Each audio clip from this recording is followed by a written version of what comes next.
کائنات کو حضور نبی کریم صلی اللہ علیہ وسلم کے نام سے ظاہر کروایا۔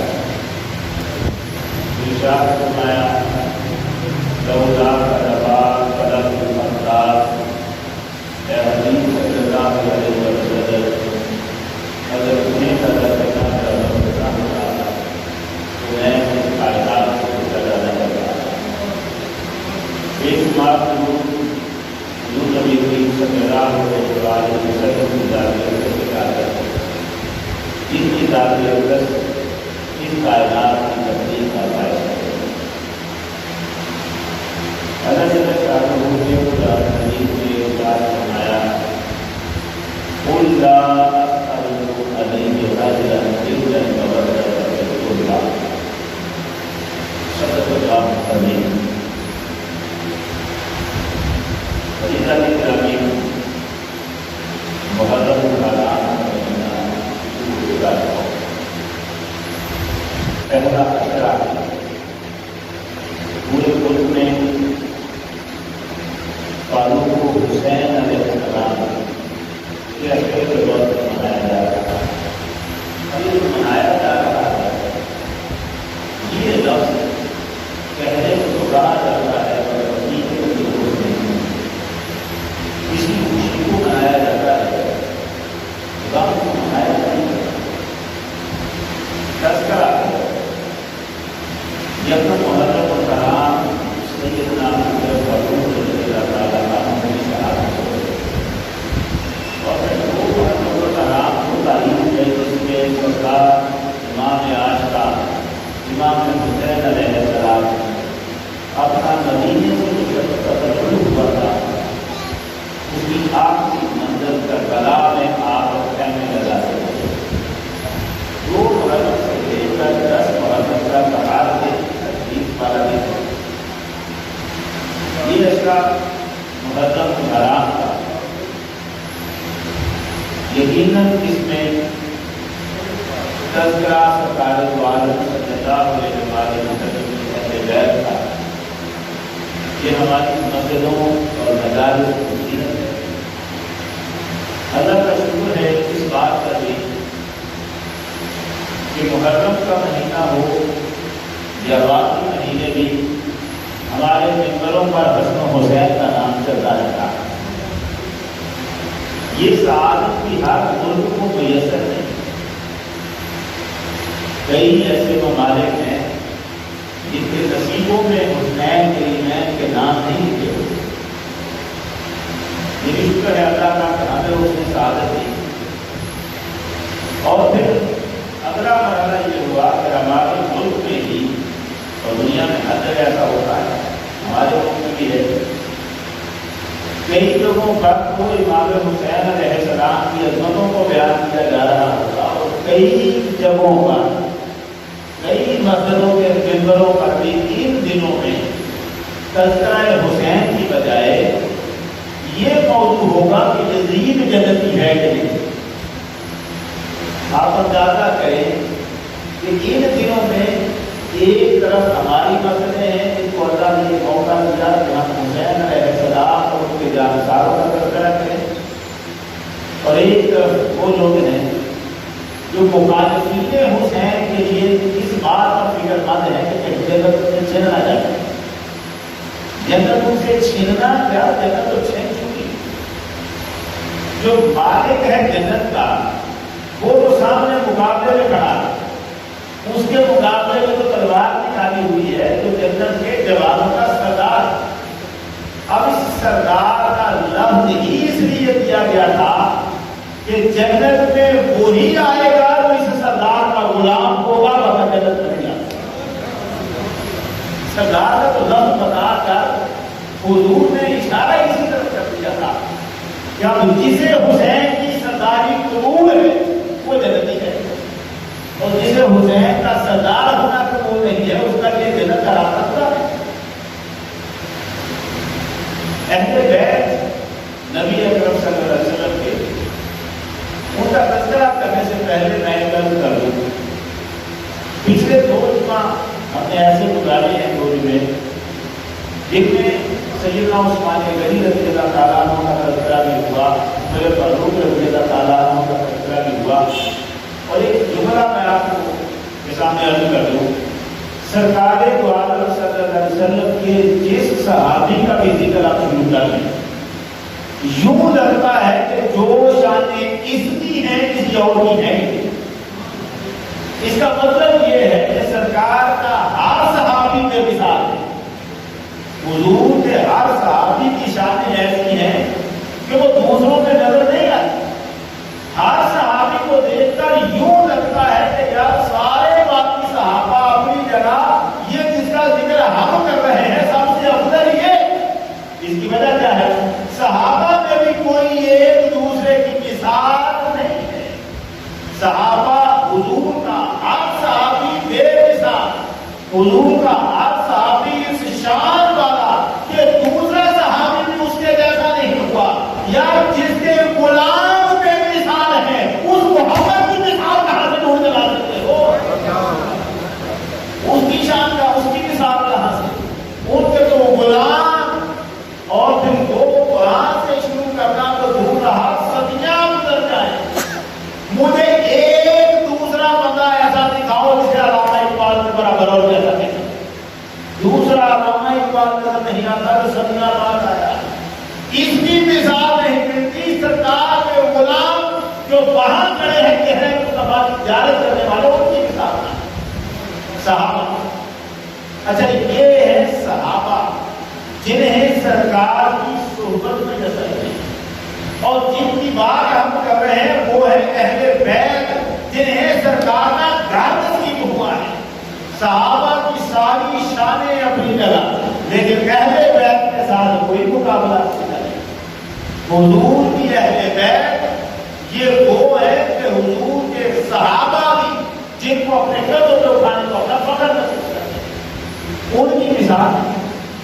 ہماری مصیبت یہ ہے ہمیں اس جنجٹ میں پھنسا دیا گیا ہے۔ ہماری گفتگو یوں چلتی ہے علی افضل ہے کہ ابو بکر افضل ہے۔ یہ مصیبت بڑی، افضل کون ہے یار؟ اس روزے سے نکل یہ دیکھ، علی وہ ہے کہ سرکار کے افضل ترین صحابہ بھی جسے خود سے افضل سمجھتے ہیں۔ ہمارے سمجھنے کا معاملہ نہیں، وہاں تو معاملہ ہوتا ہے۔ یہ جو آیت قرآن میں نے پڑھی ہے، آپ اس کی طرف دیکھیں ذرا، قُلْ لَا أَسْأَلُكُمْ عَلَيْهِ أَجْرًا إِلَّا الْمَوَدَّةَ فِي الْقُرْبَىٰ۔ اے پیغمبر اکرم صلی اللہ علیہ وسلم، آپ ان سے کہتے ہیں، آپ فرما لوگوں، اب فرمانا آپ نے ہے لیکن فرما اللہ رہا ہے کہ یہ کہہ۔ اب جو آگے بات ہوگی وہ حضور کی اپنی بات نہیں، سرکار ویسے ہی اپنی مرضی سے نہیں بولتے، قرآن مہر لگا چکا، محمد جب بھی بولے گا اللہ کی کبھی سے بولے، لیکن یہاں تو قرآن کہہ رہا ہے کہ محمد اے حبیب ان سے کہہ دے۔ کیا کہنا ہے؟ ان سے کہہ یہ جو میں تمہیں دین دے رہا ہوں اس پر تم سے کوئی اجر طلب نہیں کرتا، مجھے کسی اجرت کی ضرورت نہیں ہے، کوئی اجر مجھے نہیں چاہیے، میں بس اتنا تم سے کہتا ہوں کہ میری قرابت داری سے محبت کرنا۔ اب سوال یہ ہے، یہ جو قرابت داری سے محبت ہے کیا حضور نے یہ اجر مانگا؟ یعنی آپ نے یہ فرمایا ہے کہ میں تم سے اور کوئی اجر نہیں مانگتا، بس میری قرابت داری سے محبت کرنا، یہ بھی تو اجر ہوا۔ اللہ فرما رہا ہے تم یہ کہو۔ اچھا ہمارے صحیح مفسر قرآن کے وہ ہیں جنہوں نے اس آیت کا ترجمہ بھی بدلا، اب اسے کر دیا۔ یہاں تھا کہ ایک عرصہ ایسا بھی گزرا جس میں میں خود ان کے اس مفسر کا شکار ہوا۔ شکار ہونے کی وجہ یہ تھی کہ اس آیت کو کہا گیا کہ یہ آیت ہوئی ہے نازل مقام کرما میں، اللہ اسالکم علیہ اجرا، یہ سورہ شورا کی آیت ہے اور سورہ شورا مقام کرما میں نازل ہوئی۔ اب جب یہ کہا جائے کہ یہ مقام کرما میں نازل ہوئی تو لفظ خود سے جو آیت مقام میں نازل ہو وہ محمد عربی صلی اللہ علیہ وسلم کا خطاب ہوتا ہے کافروں کے ساتھ، مسلمانوں کے ساتھ نہیں، وہ خطاب کافروں کے ساتھ ہوتا ہے۔ اب کہنے والوں نے کہا کہ حضور کافروں سے بات کر رہے تھے اور اللہ نے فرمایا محمد نے کافروں سے کہہ دو کہ دین جو تمہیں دے رہا ہوں اس کا کوئی اجر نہیں مانگتا، بس میری اہل بیت سے محبت کرو۔ تو بتانے والا کہا کہ یار یہ تو خود غرضی ہوگی، اگر محمد عربی کافروں سے کہیں کہ میں کوئی اجر نہیں مانگتا، بس میری قرابت سے محبت کرو، تو وہ کہیں گے کہ ہم تو آپ کے دین کو ہی نہیں مانتے، قرابت کے اجر کی بات کیا؟ ہم تو آپ کو سچائی نہیں مان رہے، دین ہی نہیں مان رہے، اجر کون سا؟ اجر کا سوال تو تب پیدا ہو جب ہم مانیں کہ ہاں آپ تو ہمیں دے رہے ہیں، ہم پر احسان ہے تو ہم نے بدلہ لینا ہے، ہم تو پھر آپ کو بدلہ دیں گے۔ تو انہوں نے تو مانا ہی نہیں سزا کری، پھر ان سے اجر مانگا کیسے جا سکتا ہے، ان سے بات کی کیسے جا سکتی ہے؟ اور جس وقت یہ بات ہوئی حضور سے پوچھا گیا یا رسول اللہ یہ جن قرابت والوں کی محبت ہمیں کہی جا رہی ہے یہ کون ہے؟ سرکار نے فرمایا ان سے مراد ہے علی فاطمہ اور ان کے دونوں بیٹے۔ کہنے والے کہنے لگے جب آیت نازل ہوئی تو حسن حسین پیدا ہی نہیں ہوئے تھے، ان کا پیدا ہونا تو دور رہا، فاطمہ کی علی سے شادی ہی نہیں ہوئی جب آیت نازل ہو رہی ہے۔ اب یہ بات تو سرکار والوں نے فرما دی ہے کہ یہ آیت ان کے بارے میں، اس کا مطلب کیا ہے؟ بات صاف ہے، اس کا مطلب کیا ہے؟ ایک عرصہ میں بھی اس میں الجھا رہا، یہ تو اللہ کا کرم ہوا جب مجھے یہ پتا چلا کہ عبداللہ ابن عباس رضی اللہ تعالیٰ عنہ حضور کے صحابی سید المفسرین وہ کہتے ہیں سورہ شورا ان کی کوئی مکہ میں نازل ہوئی مگر یہ آیت مکے کی نہیں، یہ مدینے میں نازل ہوئی ہے، سرکار نے اسے مکہ میں رکھا ہے۔ یہ آیت مکے کی نہیں، آیت مدینے میں نازل ہوئی ہے۔ اب جب مدینے میں نازل ہوئی تو حضور کا یہ فرمان کافروں سے نہیں مدینے والوں سے ہے، اپنے جانساروں سے ہے، اور سرکار اجر نہیں مانگ رہے ہیں۔ مطلب یہ تھا میں جو تمہیں دین دے رہا ہوں لا اسألکم علیہ اجرا، میں اس پر تم سے کوئی اجرت طلب نہیں کرتا، ہاں تمہیں یہ بتاتا ہوں ان المودۃ فی القربی، یہ بتاتا ہوں کہ یہ دین اسی کا محفوظ رہے گا جو میری اہل بیت سے محبت کرے گا۔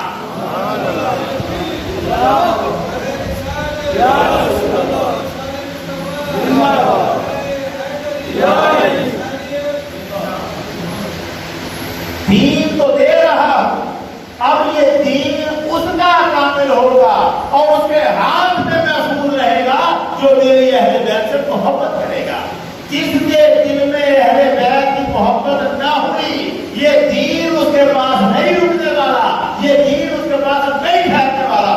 یہ وہ بات ہے جو سرکار دو عالم کے فرمان میں بالکل انہی الفاظ میں موجود ہوئی۔ سرکار نے ارشاد فرمایا لوگوں میں تمہیں دو چیزیں چھوڑ کر جا رہا ہوں، ان کی تارک فیکم ما ان تمسکتم بہ لن تضلوا بعدی، لوگوں تمہیں وہ دو چیزیں چھوڑ کے جا رہا ہوں، اگر ان کو تھامے رکھو گے تو تم گمراہ نہیں ہوگے۔ یہ توجہ رہے آپ کی لفظوں پر، اگر ان کو تھامے رکھو گے تو گمراہ نہیں ہوگے۔ مطلب یہ تھا اگر ان کو تھامے نہ رکھا تو گمراہ ہو جاؤ گے، پھر دین کا کلمہ پڑھو گے مگر مسلمان نہیں ہوگے۔ ان سے محبت رکھنا کیا ہے وہ دو چیزیں؟ سرکار دوارا نے فرمایا آدھوں میں لال آخر، یہ جو دو چیزیں تمہیں دے کے جا رہا ہوں ان میں سے ہر ایک دوسری سے زیادہ عظمت والی ہے۔ آپ یہ لفظ نہیں سن سکیں گے، یہ بڑا عظیم سے لفظ ہے معنی کے اعتبار سے۔ سرکار دوارا نے فرمایا دو چیزیں چھوڑنا چاہ رہا ہوں، ان دونوں میں سے ہر چیز دوسری سے زیادہ عظمت والی۔ وہ دو چیزیں کیا ہیں؟ کتاب اللہ ہے، حبل الممدود من السماء الى الارض، ان میں سے ایک ہے اللہ کی کتاب، تمہیں چھوڑ کے جا رہا ہوں، یہ اللہ کی وہ رسی ہے جو آسمان سے لے کر زمین تک پھیلی ہوئی ہے۔ ایک تمہیں چھوڑ کر جا رہا ہوں یہ وَإِكْرَمِ أَهْلَ بَيْتِي، اور دوسری چیز تمہیں چھوڑ کے جا رہا ہوں اپنی اہل بیت، میں اپنی اہل بیت تمہیں چھوڑ کے جا رہا ہوں۔ دو چیزیں چھوڑی سرکار دو عالم نے، آپ کی توجہ قائم رہے، آگے ایک مرحلہ کا نازل آنے والا ہے۔ میں تمہیں دو چیزیں چھوڑ کے جا رہا ہوں، ایک قرآن، ایک میری اہل بیت۔ اگر تم ان دونوں کو تھامے رکھو گے تو گمراہ نہیں ہوگے، اگر تم نے ان دونوں کو نہ تھاما تو گمراہ ہو جاؤ گے۔ ان دونوں میں سے ایک دوسری سے زیادہ عظمت والی ہے۔ اب اس جملے کا معنی کیا ہے؟ جب آیت یا حدیث اس لفظ کی آ جائے، جب جملہ یوں ہو کہ چیزیں دو ہیں، ان دونوں میں سے ایک دوسری سے عظمت والی، تو معنی کیا ہوتا ہے؟ ایک چیز ہے قرآن، ایک ہے میری اہل بیت، دونوں میں سے ایک دوسری سے عظمت والی۔ اس کا معنی یہ تھا قرآن اہل بیت سے عظمت والا ہے اور اہل بیت قرآن سے عظمت والے ہیں۔ نعرہ تکبیر، نعرہ رسالت، شان مصطفیٰ، شان اہل بیت۔ قرآن اہل بیت سے زیادہ عظیم، اہل بیت قرآن سے زیادہ عظیم۔ اس کا مطلب کیا تھا؟ تمہارے دلوں میں کوئی درجہ اگر قرآن کا ہو تو محمد کی اہل بیت کو اس سے کم نہ سمجھنا۔ محمد کی اہل بیت قرآن سے بھی زیادہ عظمت ہے۔ بے شک، بے شک، بے شک۔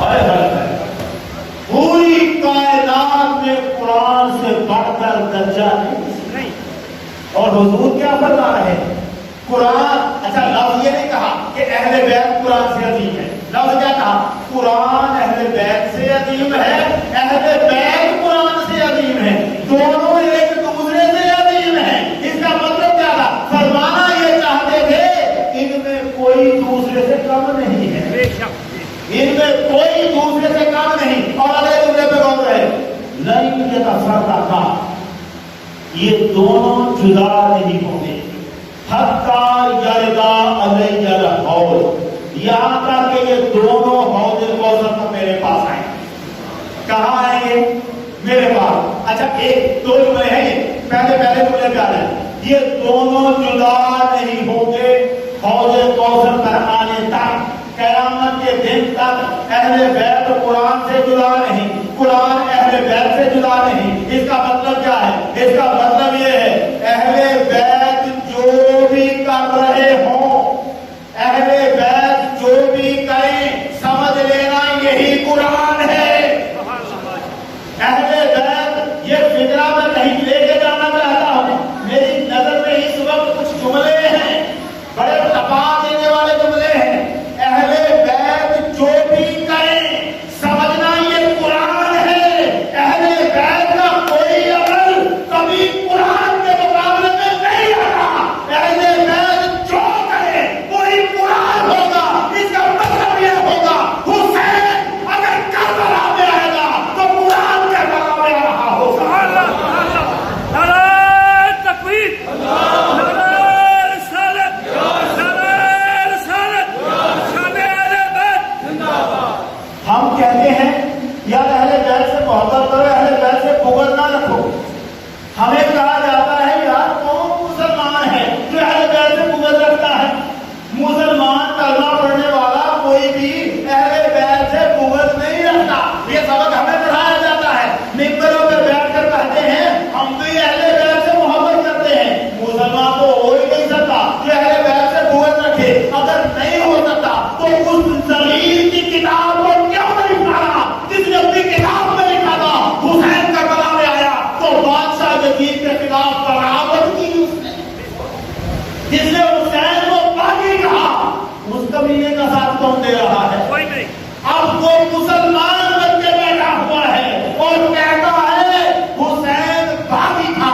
میں کیا کہوں؟ میں تمہیں جملے نہیں سنا سکتا آپ کو جو مسلمانی کا نوازا اوڑھنے والے ہم تک سنا رہے ہیں، پہنچا رہے ہیں۔ یہ چند دن گزرے ہیں، چند دن عبد الرحمان سلفی نے جو کچھ کیا نہیں یاد آپ کو؟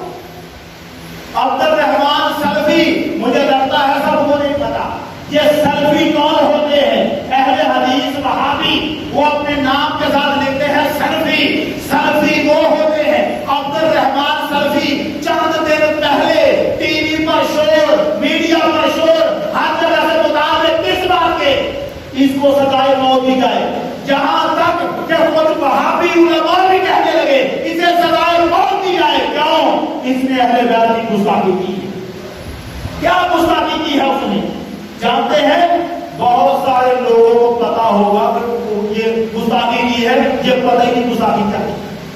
میں کوئی جملے نہیں سنا سکتا، نہیں سنا سکتا، دل پھٹ جائے وہ جملے سن کر، اللہ کی قسم روح لرز جاتی ہے۔ جملہ کہنے والا مسلمان ہے، عالم دین، منبر پہ بیٹھا، کیا کر میں ان میں سے سب سے ہلکا فکرہ، ہلکا جو سب سے ان میں سے جو اس نے کہے ان میں سے ہلکا فکرہ آپ کی خدمت میں پیش کرتا ہوں.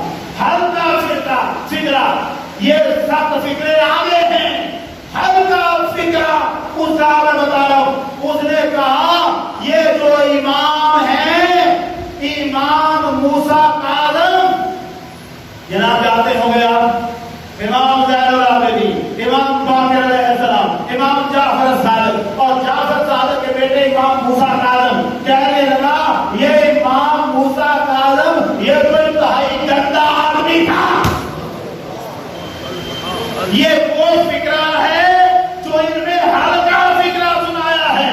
حسن عسکری 11ویں امام حسن عسکری زوجہ نام نرگس کہنے لگا ان کی بیوی یہ وہ ہے جن کے بارے میں شیعہ کہتے ہیں کہ ان کے ہاتھوں بچہ پیدا ہوا تھا وہ مہدی ہے. ہم کہتے ہیں امام مہدی نے پیدا ہونا ہے. یاد مگر اہل بیت کے امام ہمارے ساتھ یہ امام ہیں. اہل بیت کے اماموں کی عزت وہ اہل بیت کے امام ہیں. ان کے برابر کون ہو سکتا ہے؟ کیا کہتا ہے یہ ظالم کہتا ہے وہ جو نرگس تھی کشتی اور مجھے بتاؤ وہ مسلمان ہے. نام کیا ہے؟ عبد الرحمان نام ہے. اب کوئی کہے مسلمان تو اہل بیت سے بغض نہیں رکھتا اسے محبت کہتے ہو؟ یہ ہے اہل بیت کی محبت. محمود عباسی وہاں بیٹھا کراچی میں پاکستان کا بندہ مسلمان عباسی خاندان سے تعلق رکھتا ہے اور لکھتا کیا ہے کہتا کیا ہے حضور کی بیٹی سیدہ فاطمہ کے بارے میں کیا کہتا ہے؟ فاطمہ اتنی سی تھی قد کے اوپر سیدہ فاطمہ کے قد کے اوپر جو تبصرہ کرتا اتنی سی تھی. یہ فکرہ کتنا لازم ہے آپ کی سمجھ سکتے. خبیث لوگ اکٹھے ہوئے. عبد الرحمان سرفی نے جو گستاخیاں کی صحابی علماء نے بھی کہا ہرگز ہم میں سے نہیں ہے اس کا ساتھ ہمارا کوئی تعلق نہیں. اور تمہارا تعلق تو نہیں. مجھے بتاؤ کبھی سنیوں کے ہاں بھی ایسا بندہ آیا ہے کہ فاطمہ میں گستاخ ہو؟ کبھی اہل سنت ہم پر تم نے فتوے لگا رکھے ہیں یہ شرک کرتے ہیں یہ مشرک ہیں.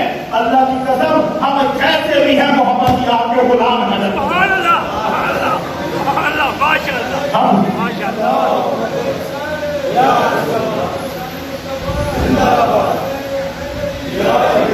ہمارے محمد کے غلام اور اللہ کے فضل سے ان کی عزتوں میں پہلے دینے والے ہیں. ہم میں سے کبھی نہ سنو گے کہ فلاں سنی تھا اور اس نے اہل بیت میں کسی فرد کی گستاخی کر دی ہو. ہم وہ ہیں جو حضور کے صحابہ کی عزتوں میں بھی پہرے دار ہیں آپ کی اہل بیت کی عزت میں بھی پہرے دار ہیں. ہم میں سے ایسا نہیں نکلتا. تمہارے مدرسوں میں ایسا کیا پڑھایا جاتا ہے کہ جو جوان ہوتا ہے وہ اہل بیت کا گستاخی کرائے اور پھر تمہیں صفائیاں دینی پڑے؟ یہ ہمارا نہیں ہے. ایسا پڑھا ہی کیوں رہے ہو جس کا نتیجہ یہ نکل رہا؟ ایسی تعلیم کیوں دے رہے ہو جس کا نتیجہ یہ نکل رہا ہے؟ ہمیں کہا جاتا نہیں جو مسلمان ہو وہ بغض نہیں رکھتا. سنو محمد عربی کا فرمان, سرکار دو عالم کا فرمان سنا رہا ہوں. سرکار دو عالم صلی اللہ علیہ وسلم نے فرمایا فَلَوْ أَنَّ رَجُلًا سَفَرَ بَيْنَ الرُّكْنِ وَالْمَقَامِ وَصَلَّى وَصَامَ وَهُوَ مُبْغِضٌ لِآلِ بَيْتِ مُحَمَّدٍ دَخَلَ فِي النَّارِ. سرکار نے فرمایا اگر کوئی شخص حجر اسود اور مقام ابراہیم کے درمیان رہے, کہاں رہے؟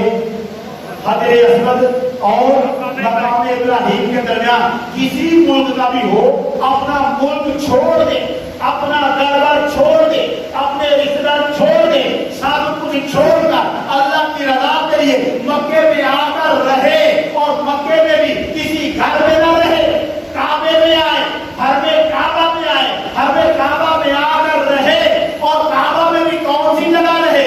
ادھر مقام ابراہیم ہو, ادھر حجر اسود ہو, اس میں مصلی کے بیچ میں بچھایا ہو اور یہاں رہ کر اللہ کی عبادت کرے, صلی اللہ علیہ وسلم یہاں نمازیں پڑھے, یہاں روزے رکھے اور پھر رکھے بغض آل محمد سے. اتنا کچھ کرے